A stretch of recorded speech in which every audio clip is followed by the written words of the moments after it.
Hey there, this is Alex Thompson, and this is going to be my presentation on Frankenstein and what makes it timeless.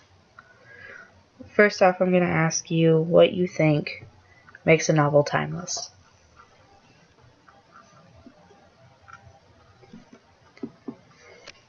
Now we just have to go to the second slide.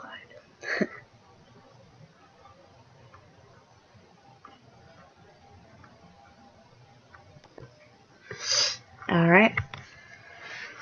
Overall, my perception on timelessness in Frankenstein is the need to fit in. From a psychological point of view, humans need other humans, whether it be physical contact or communication. We just need other people to survive. And wanting to fit in kind of geared towards this one since you guys are new and figured you guys could relate. Alright, my first example on fitting in Frankenstein, chapter 5, paragraph 3. I beheld the wretch, the miserable monster whom I had created.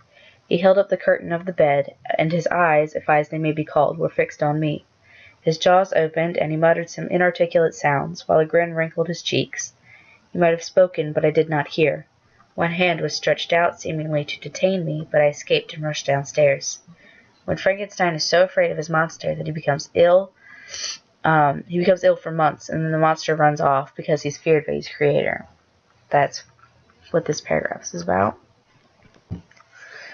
My second example is chapter 16, paragraph 12. When I thought of my friends, of the mild voice of DeLacy, the gentle eyes of Agatha, and the exquisite beauty of the Arabian, these thoughts vanished, and a gush of tears somewhat soothed me.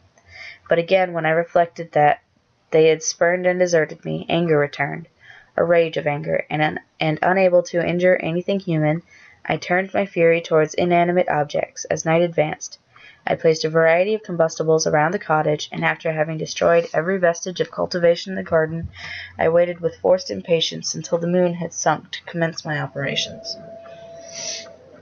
So at this point, the monster had gone to DeLacy asking him for help because he wanted them to accept him. But then Agatha and the Arabian and DeLacy's son burst through the door, and they had all shrieked and sent him out. He ran out just feared. The fear in their eyes turned to anger in his, and he had burned down the cottage that he had been staying in while watching the family. Alright, my third example is chapter 16, paragraphs 27 through 29. He struggled violently. "Let me go," he cried. "Monster, ugly wretch, you wish to eat me and tear me to pieces. You are an ogre. Let me go, or I will tell my papa. Boy, you will never see your father again. You must come with me. Hideous monster, let me go. My papa is a sinner. He is Frankenstein. He will punish you. You dare not keep me." At this point, the monster decided that he needed an apprentice, so he would actually have somebody to accept him.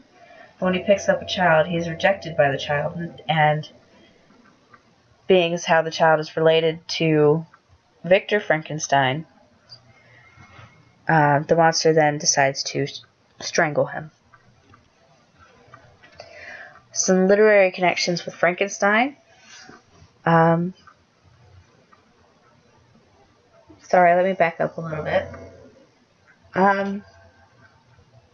With needing to fit in and human contact, my second question is, how would you deal with your electronics being taken? And along with that, the third one is, what would you do to keep in contact with your friends and family?